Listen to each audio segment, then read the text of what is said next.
La controverse de Valladolid.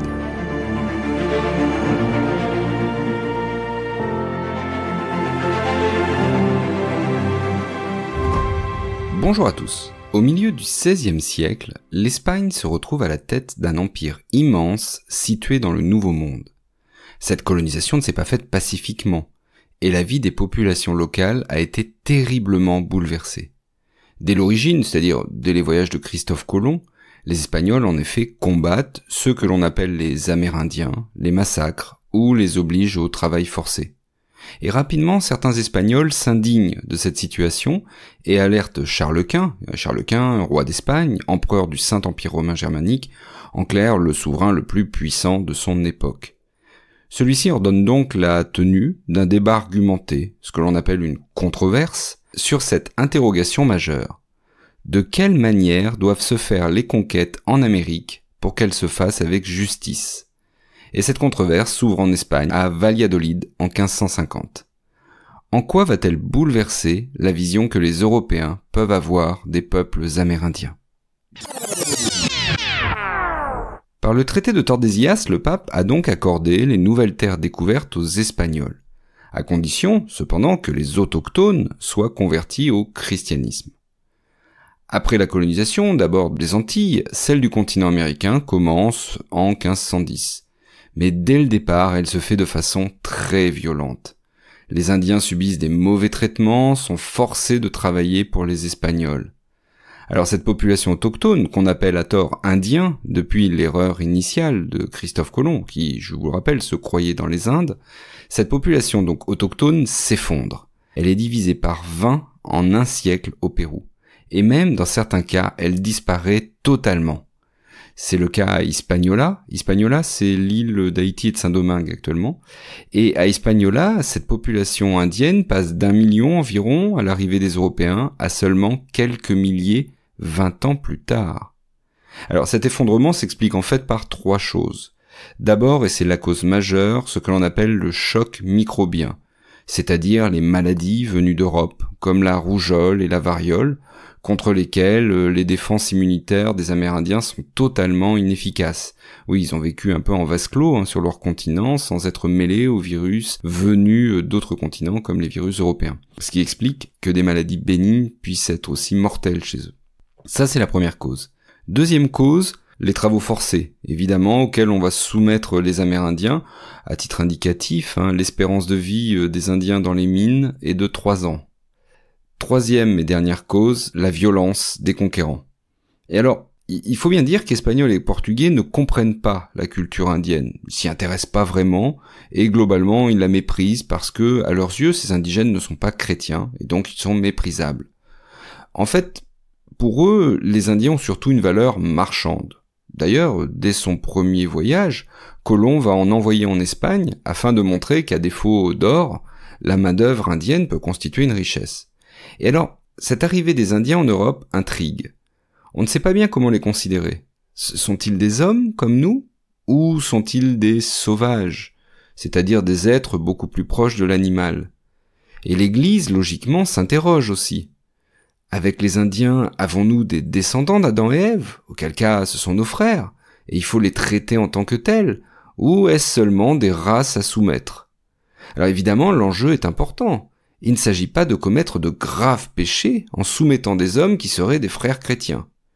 Et avec les conquêtes de Cortés, à partir de 1519, ces interrogations reprennent. On voit des religieux espagnols qui critiquent de plus en plus cette conquête menée par la violence. Alors selon eux, toutes les sociétés sont respectables et la propagation de la foi ne peut se faire que par l'évangélisation et la douceur, et certainement pas par la guerre, comme le font les Espagnols contre les Aztèques. Ce sont les propos tenus notamment en 1532 par Vitoria, un docteur dominicain qui enseigne à l'université de Salamanque. Mais évidemment, politiquement, la question est beaucoup plus complexe. Alors de nombreuses lois sont décidées par le pouvoir royal en faveur des Indiens. Il y a l'ordonnance de 1503, qui va être répétée à Burgos en 1512, et ces ordonnances affirment qu'ils ont un statut d'hommes libres et donc ne peuvent pas être réduits en esclavage. Mais il y a un indice qui ne trompe pas. La succession de lois en faveur des Indiens et même des déclarations du pape dans ce sens. En histoire, il existe une règle bien connue. Quand un même sujet donne lieu à plusieurs lois successives, c'est que ces dernières ne sont pas appliquées. Et oui, c'est loin de Madrid, le Nouveau Monde.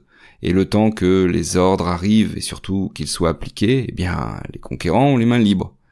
D'ailleurs, en 1542, quand Charles Quint a voulu lutter, de nouveau, contre l'esclavage des Indiens, avec le système de l'encomienda, en gros, un conquérant espagnol obtient un groupe d'Indiens en échange de leur évangélisation. Charles Quint a dû renoncer face à la colère des colons.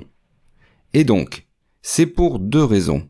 Trancher une bonne fois pour toutes les conditions de la conquête et prendre au sujet des Indiens une décision qui sera appliquée strictement que Charles Quint décide en 1550 d'organiser une controverse dans le monastère de Valladolid en Espagne.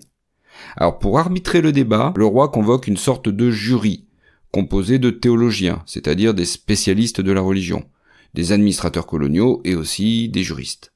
La composition est équilibrée et comprend autant de gens opposés aux conditions de la conquête que ceux qui vont la défendre.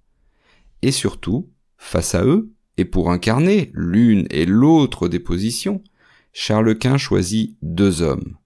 Ce sont les 2 acteurs majeurs qui vont laisser leur nom à cette controverse.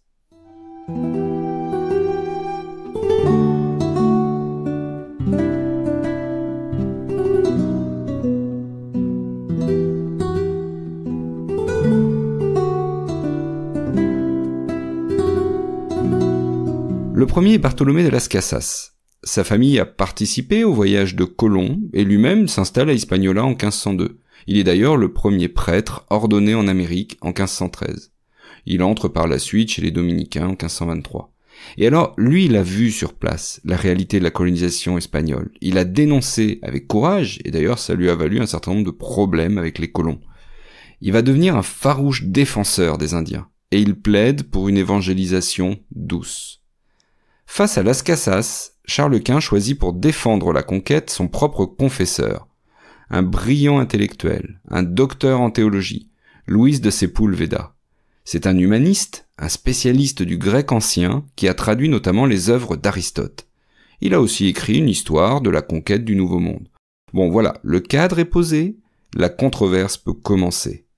Elle se tient en 2 séances, d'1 mois chacune, d'août à septembre 1550 et de la mi-avril à la mi-mai 1551. Examinons les arguments des 2 camps. Pour Las Casas, la conquête n'a été basée que sur la cupidité des Espagnols. La religion est un prétexte. D'ailleurs, il pense qu'elle ne justifie aucune conquête. L'Église doit amener à la conversion par son modèle et son exemple, pas par la force.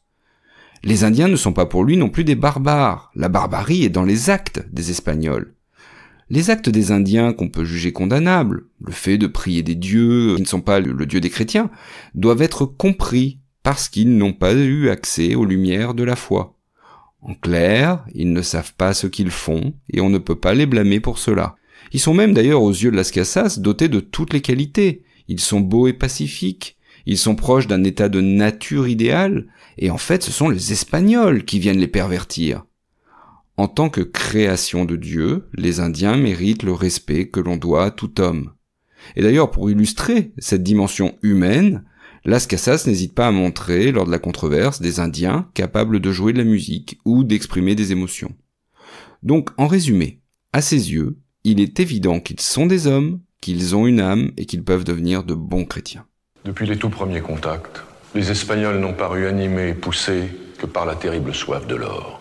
C'est tout ce qu'ils réclament, de l'or. De l'or, apportez-nous de l'or. Au point qu'en certains endroits, les habitants des terres nouvelles disaient « Mais qu'est-ce qu'ils font avec tout cet or? Ils doivent le manger. » Tout est soumis à l'or.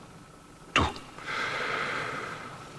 Aussi, depuis le début, les malheureux Indiens sont-ils traités comme des animaux, privés de raison. Pour Sepúlveda, au contraire, les Indiens sont des sauvages, des barbares, capables par exemple de cannibalisme, et ignorant des droits aussi fondamentaux que le droit de propriété. La conquête est donc une bonne chose. Elle est voulue par Dieu afin d'évangéliser les Indiens. Cette domination espagnole leur apporte d'ailleurs une morale et une vertu dont ils ne disposent pas. Selon lui, ces Indiens n'ont ni science ni art. En un mot, ils sont faibles, physiquement, intellectuellement. Ils ne sont pas civilisés. Et c'est donc normal qu'ils soient soumis par une civilisation supérieure, aussi brillante que peut l'être la civilisation espagnole. En résumé, à ses yeux, il s'agit de populations inférieures. Et en citant Aristote, il considère que les Indiens sont esclaves par nature. Donc l'évangélisation les concernant est un devoir, et elle doit être réalisée, quelle que soit la manière. Ces Indiens sont des sauvages féroces. Non seulement il est juste, mais il est nécessaire de soumettre leur corps à l'esclavage et leur esprit à la vraie religion. Alors, qui l'a emporté lors de la controverse ? En fait, personne. Chaque camp se proclame vainqueur. Mais en réalité, ils restent l'un comme l'autre sur leur position. D'ailleurs, la controverse continue entre eux par de nombreux échanges de lettres. C'est aussi trop délicat pour Charles Quint de trancher. S'il donne raison à Las Casas, il dénonce tout ce qui s'est passé lors de la conquête espagnole. Si Sepúlveda est vainqueur, ce sont les colons que le roi d'Espagne a cherché à faire plier qui l'emportent. Bon, ce qui est certain, c'est que l'exploitation coloniale a ralenti après cette controverse. Mais c'est davantage dû au fait que la colonisation de l'Amérique est très avancée. Les empires, aztèques, incas, ont été détruits. Les principales zones économiques, notamment les mines, sont déjà mises en valeur. Et Charles Quint va publier de nouveau de nombreuses lois visant à protéger les Indiens restants et à adoucir leurs conditions de vie. Mais il va bien falloir les remplacer, ces Indiens, dans les plantations ou dans les mines, où l'on manque cruellement de main-d'œuvre.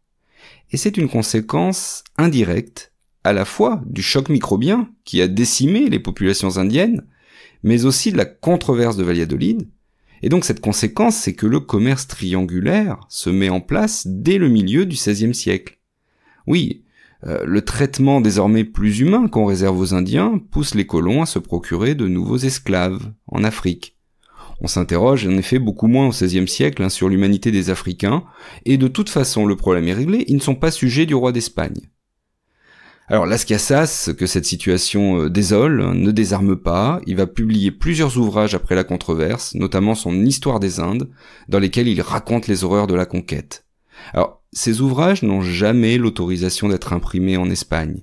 Mais tous les ennemis de cette puissance catholique se font une joie, eux, de les imprimer. C'est le cas notamment des puissances protestantes, qui font régulièrement imprimer les ouvrages de Las Casas pour dénoncer la puissance espagnole coupable d'atrocités dans le Nouveau Monde. Une toute dernière chose. Les questions soulevées lors de cette controverse sont quand même d'une étonnante modernité. Peut-on soumettre et coloniser une population, et notamment au nom d'une religion ? Est-ce que toutes les civilisations se valent ? On retrouve encore ces questions au cœur de la colonisation européenne du XIXe siècle. Mais c'est une autre histoire. Alors merci d'avoir écouté jusqu'au bout cet épisode. Si vous l'avez aimé, n'oubliez pas de laisser une note sur Spotify ou sur Apple Podcast avec un petit commentaire si possible. Ça fait vraiment plaisir. Et surtout, ça permet à de nouveaux auditeurs de découvrir ce podcast. Et à très bientôt pour une nouvelle page d'histoire.